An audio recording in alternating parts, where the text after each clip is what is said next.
Como e por que este livro foi escrito? Por Dale Carnegie. As editoras da América do Norte, nos últimos 35 anos, publicaram mais de 1/5 de milhão de diferentes livros, a maioria deles extremamente enfadonhos, e muitos constituíram-se em fracassos financeiros. Muitos, disse eu? O presidente de uma das maiores editoras do mundo confessou-me recentemente que, em cada 8 livros que publica, a sua companhia perde dinheiro em 7. Por que, então, me atrevi a escrever outro livro? E, depois de o haver escrito, por que incomodá-lo com a sua leitura? Perguntas razoáveis, ambas. Vou tentar responder. Desde 1912, venho dirigindo cursos educativos para negociantes e profissionais de ambos os sexos em Nova York. A princípio, tais cursos eram apenas sobre como expressar-se em público e se destinavam a treinar adultos, pela experiência de então, para que eles pensassem por si mesmos e expressassem suas ideias com mais clareza, eficiência e equilíbrio, tanto nos seus contatos comerciais como nas entrevistas públicas. Gradativamente, porém, com o passar dos anos, compreendi que os alunos que precisavam do treino para facilidade de expressão necessitavam ainda mais da habilidade no lidar com as pessoas, quer contatos comerciais, quer nos sociais, de todos os dias. Aos poucos, compreendi também que eu mesmo necessitava de tal treino. Quando, agora, olho para trás, através dos anos, fico perplexo ao reconhecer a minha frequente falta de traquejo e de entendimento. Como eu queria que um livro como este tivesse caído em minhas mãos há 20 anos. Que dádiva de inestimável valor teria sido! O trato com as pessoas, sem dúvida alguma, é o maior problema que o indivíduo tem a encarar, principalmente se é um comerciante. Sim, e isso também é uma grande verdade se for um arquiteto, um engenheiro ou uma esposa que dirige a sua casa. Investigações e pesquisas realizadas sob a condução da Fundação Carnegie para o Desenvolvimento do Ensino e, mais tarde, confirmadas pelos estudos levados a efeito pelo Instituto Carnegie de Tecnologia, demonstraram que não há ato mais significativo que este.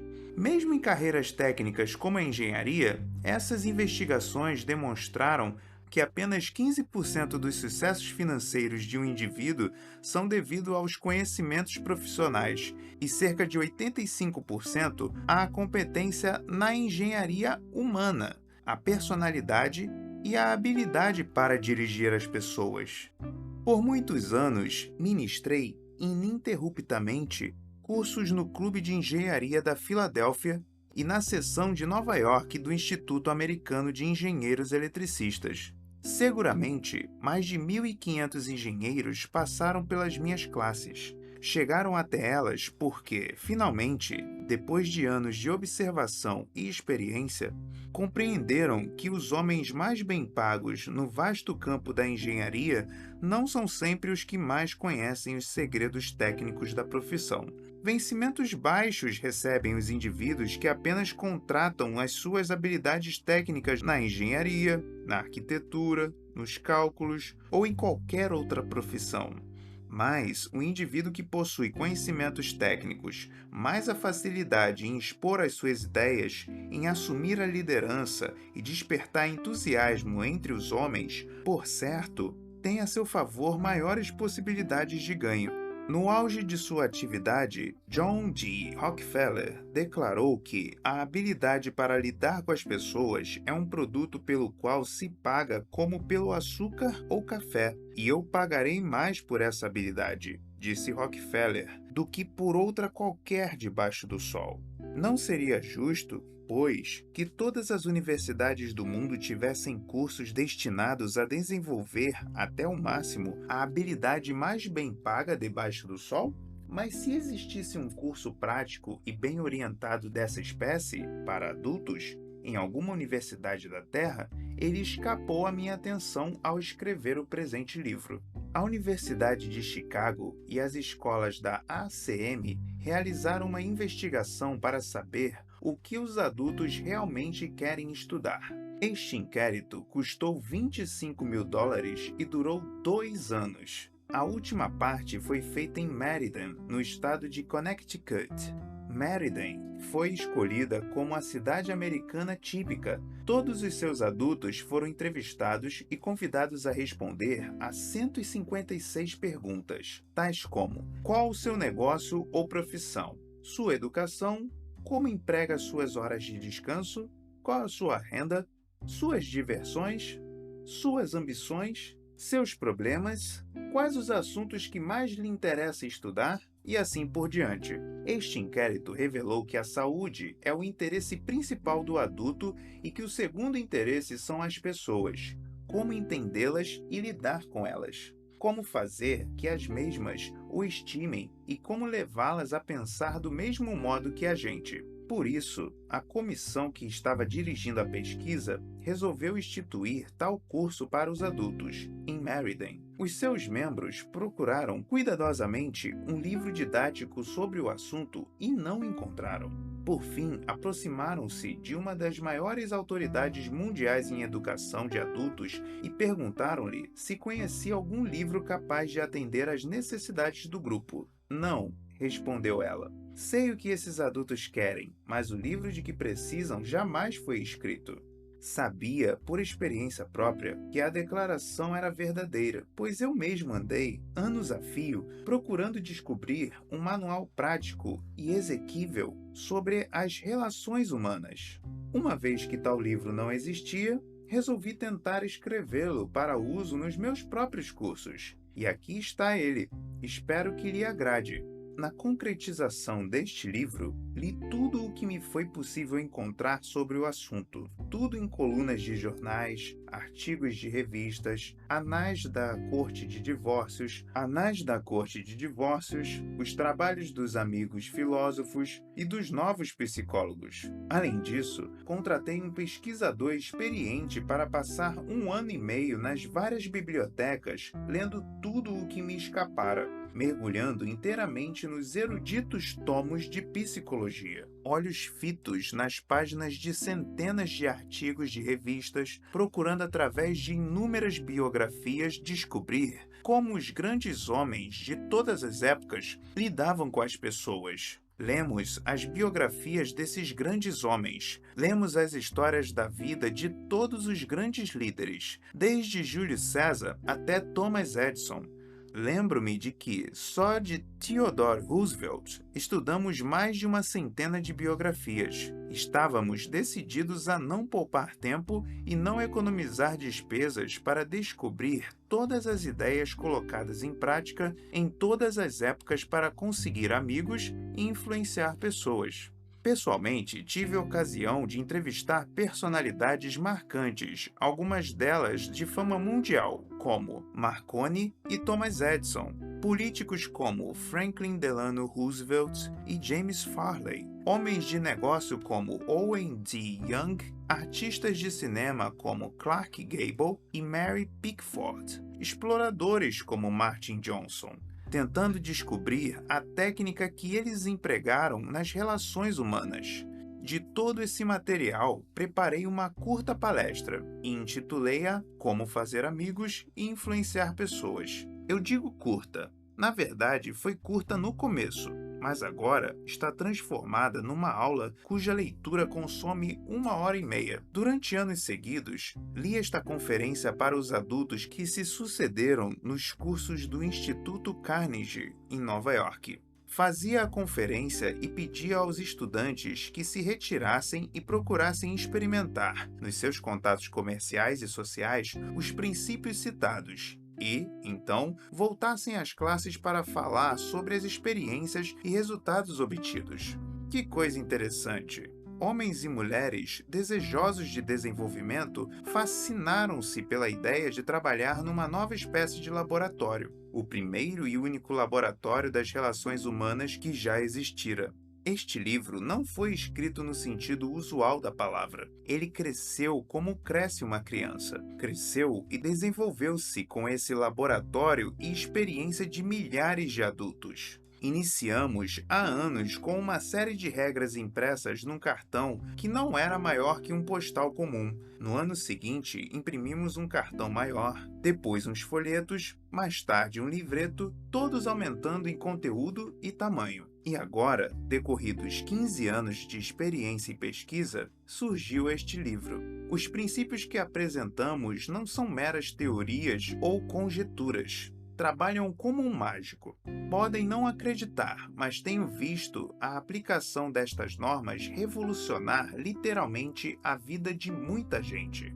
Para exemplificar, no ano passado, um homem que tem 314 empregados inscreveu-se num dos meus cursos. Havia anos que despedia, criticava e coordenava seus empregados desenfreada e indiscretamente. Palavras de simpatia, elogio e encorajamento sempre estiveram ausentes de seus lábios. Depois de estudar os princípios apontados neste livro, alterou profundamente a sua filosofia de vida. Sua organização, agora, é uma inspirada nova lealdade, num novo entusiasmo, num novo espírito de trabalho em comum.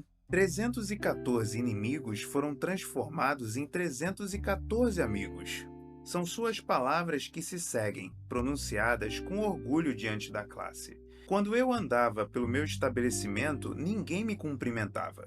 Meus empregados olhavam para outro lado quando pressentiam que eu me aproximava deles. Mas agora, todos são meus amigos e até o zelador me chama pelo primeiro nome.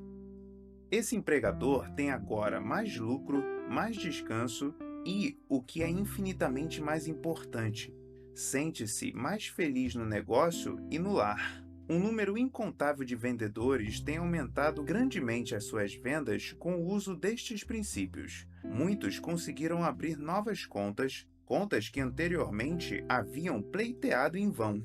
Dirigentes conseguiram aumento de autoridade e aumento de salário. Um diretor noticiou que tiveram um aumento de salário confessando que aplicava estas verdades. Um outro, diretor da Philadelphia Gas Works Company, estava ameaçado de rebaixamento devido à aspereza e inabilidade no lidar com as pessoas. Tal treino não só o livrou de rebaixamento aos 65 anos de idade, mas ainda lhe ensejou uma promoção com aumento de salário. Inúmeras vezes, esposas que comparecem aos banquetes oferecidos no encerramento dos cursos confessam-me que os seus lares se tornaram mais felizes depois que os maridos começaram a frequentar minhas classes. Muitos homens, frequentemente, ficam surpresos com os novos resultados obtidos. Têm a impressão de um dom mágico. Em alguns casos, no seu entusiasmo, telefonaram para minha residência aos domingos, pois não puderam esperar mais 48 horas, quando então, diante da classe, narrariam os resultados obtidos. Uma pessoa no ano passado ficou tão empolgada com uma palestra sobre esses princípios que continuou a discuti-lo com outros colegas até tarde da noite. Às 3 horas da manhã, estes se retiraram, mas aquele estava tão chocado pela compreensão de seus erros, tão empolgado pela visão de si, que não pôde dormir. Não dormiu nessa noite, tampouco no dia e nas noites seguintes. Quem era ele? Uma pessoa ingênua? Destreinada? Pronta para se agarrar a qualquer teoria nova que encontrasse no seu caminho? Não, longe disso. Era um sofisticado proprietário de uma galeria de arte, com muito de homem de cidade, falando fluentemente 3 línguas e graduado por 2 universidades estrangeiras. Enquanto escrevia este capítulo, recebi carta de um aristocrata alemão, cujos antepassados haviam sido, por gerações, oficiais do exército à época dos Hohenzollerns. Sua carta, escrita a bordo de um transatlântico, dizia-me, com fervor quase religioso, sobre a aplicação que fazia desses princípios. Outro homem, um velho morador de Nova York, graduado pela Harvard, cujo nome tem notável projeção nos registros sociais, proprietário de uma grande fábrica de tapetes, declarou que havia aprendido mais em 14 semanas através desse sistema de treino acerca de pura arte de influenciar pessoas do que sobre o mesmo assunto nos seus 4 anos de curso superior. Absurdo? Digno de riso? Fantástico? Naturalmente, todos possuem o direito de dar a tais declarações o adjetivo que mais lhe aprouver. Só estou narrando, sem comentários, a declaração feita por um prudente, eminente e próspero graduado de Harvard, num discurso público pronunciado diante de aproximadamente 600 pessoas no Yale Club, em Nova York, na noite de quinta-feira, 23 de fevereiro de 1933. Comparados ao que devíamos ser, disse o notável professor William James, da Harvard, estamos apenas meio acordados. Fazemos uso somente de uma pequena parte de nossas reservas física e mental. Ou, dizendo de modo claro, o ser humano vive em grande parte dentro dos seus limites. Possui poderes de várias espécies, os quais habitualmente deixa de usar. O único objetivo desse livro é ajudá-lo a descobrir, desenvolver e colher os benefícios dessas reservas adormecidas e não usadas. Educação, disse o Dr. John G. Hyben, antigo presidente da Princeton University, é a habilidade de enfrentar as situações da vida. Se, ao chegar ao terceiro capítulo desta obra, o leitor não se sentir mais preparado para enfrentar as situações da vida, considerarei este livro um completo fracasso. O grande objetivo da educação, afirmou Herbert Spencer, não é o saber, mas a ação. E este é um livro de ação.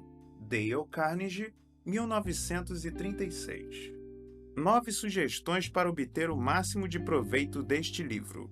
1. Se deseja obter o máximo proveito deste livro, há um requisito indispensável, essencial e infinitamente mais importante do que qualquer regra ou técnica. A menos que esse requisito fundamental seja observado, 1000 regras de como estudar terão pequeno valor.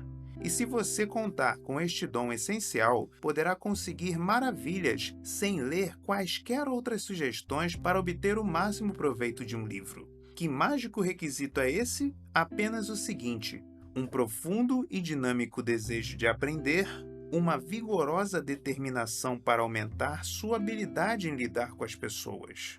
Como poderá desenvolver esse desejo? Tenha sempre em mente a importância de tais princípios para você. Considere como o domínio sobre eles o ajudará na condução de uma vida mais gratificante, feliz, plena e valiosa. Repita sempre para si mesmo: minha popularidade, minha felicidade e meu senso de valor dependem, sobretudo, da minha habilidade no modo de tratar as pessoas. 2. Leia cada capítulo rapidamente para ter dele um apanhado geral. Por certo, será tentado a passar apressadamente para o capítulo seguinte, mas não faça isso, a menos que esteja lendo por mero passatempo. Mas, se estiver lendo porque deseja melhorar sua capacidade nas relações humanas, então volte e releia inteiramente cada capítulo. Cedo ou tarde, isso significará ganhar tempo e obter resultados. 3. Pare frequentemente na leitura para meditar sobre o que está lendo. Pergunte a si mesmo como e quando poderá pôr em prática cada sugestão. 4. Leia com um lápis vermelho, uma caneta ou um marcador na mão. Quando deparar com uma sugestão que lhe dê a impressão de poder ser aplicada por você, faça um traço ao lado dela. Se for uma sugestão muito boa, então sublinhe cada sentença ou marque-a com um XXX. Marcar e sublinhar um livro torna mais interessante e muito mais fácil uma releitura rápida.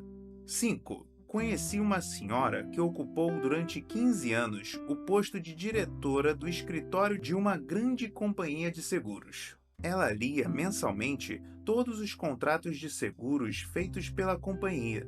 Sim, todo ano ela lia mensalmente os mesmos contratos. Por quê? A experiência lhe ensinara que aquele era o único meio pelo qual podia ter claramente no cérebro todas as condições desses contratos. Certa vez, passei quase 2 anos escrevendo um livro sobre discursos em público e, por várias vezes, fui obrigado a voltar, de tempos em tempos, para relembrar o que escrevi no meu livro. A rapidez com que esquecemos é assombrosa. Assim, se quiser obter deste livro um benefício real e decisivo, não pense que passar apenas uma vez superficialmente por ele será suficiente. Depois de lê-lo inteiramente, deve levar algumas horas relendo-o todos os meses. Coloque-o na sua mesa, bem à sua frente, todos os dias. Dê uma olhada nele muitas vezes. Procure convencer-se constantemente das grandes possibilidades para melhoria que ainda se acham abandonadas. Lembre-se de que o emprego desses princípios podem tornar-se um hábito por meio de uma constante e vigorosa campanha de revisão e aplicação.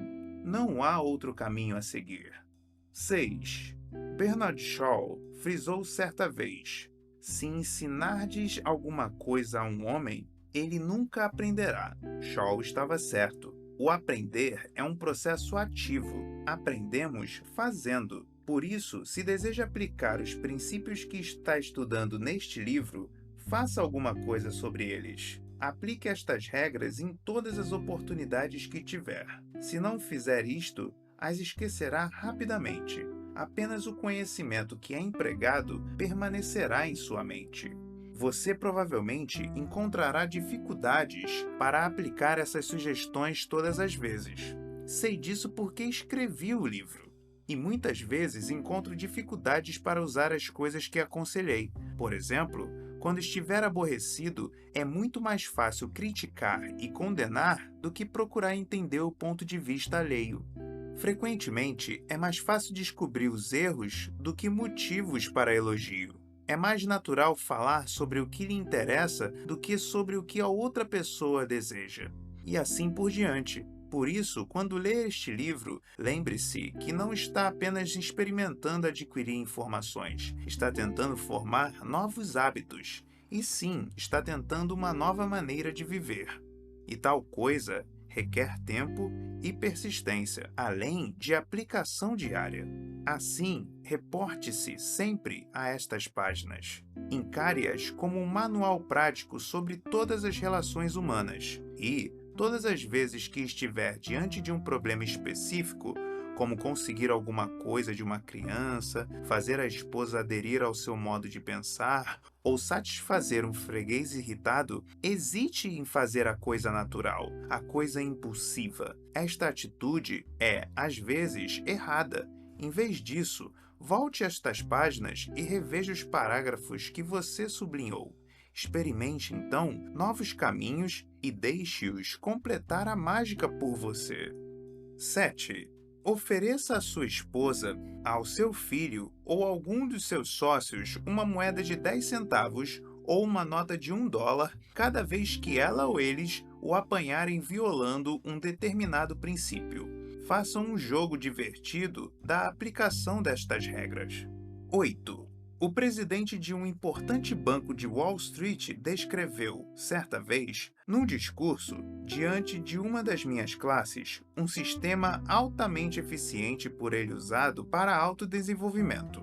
Este homem esteve muito pouco tempo na escola. Entretanto, ele é agora um dos mais importantes financistas dos Estados Unidos.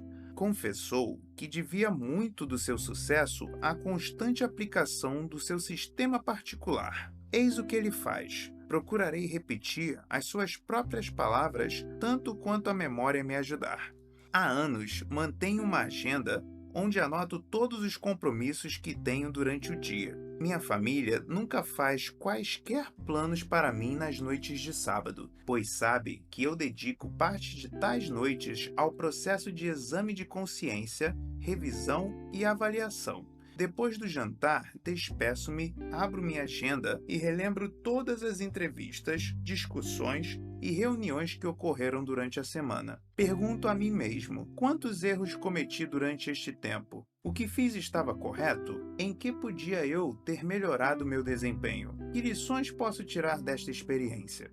Muitas vezes, nessa revisão semanal, considero-me muito infeliz e espanto-me frequentemente com meus próprios erros. Naturalmente que, com o passar dos anos, os erros se tornaram cada vez menos comuns. Algumas vezes, agora, inclino-me a dar-me os parabéns depois dessas reuniões. Esse sistema de autoanálise, autoeducação, ano após ano, tem feito mais por mim do que qualquer outra coisa que já tentei.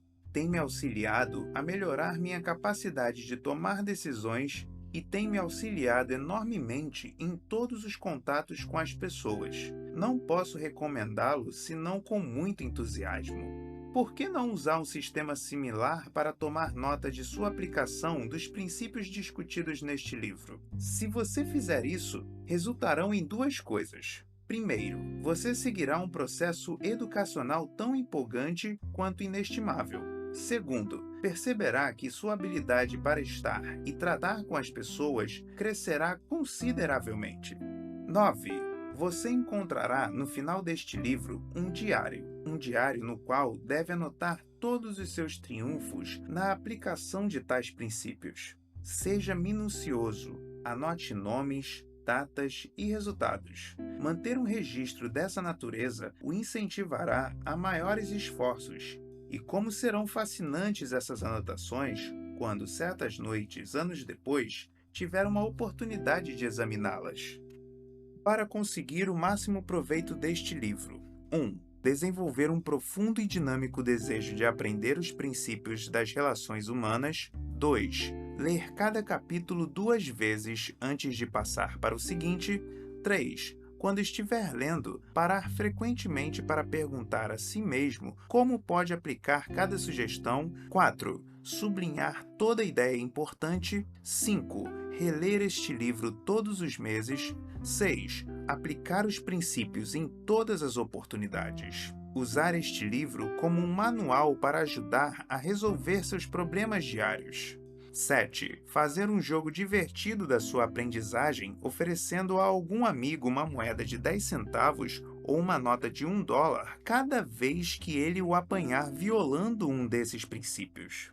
8. Tomar nota semanalmente do progresso que estiver fazendo. Perguntar a si mesmo que erros cometeu, que melhorias fez, que lições aprendeu para o futuro. 9. Usar o diário do final deste livro, mostrando como e quando tem aplicado tais princípios.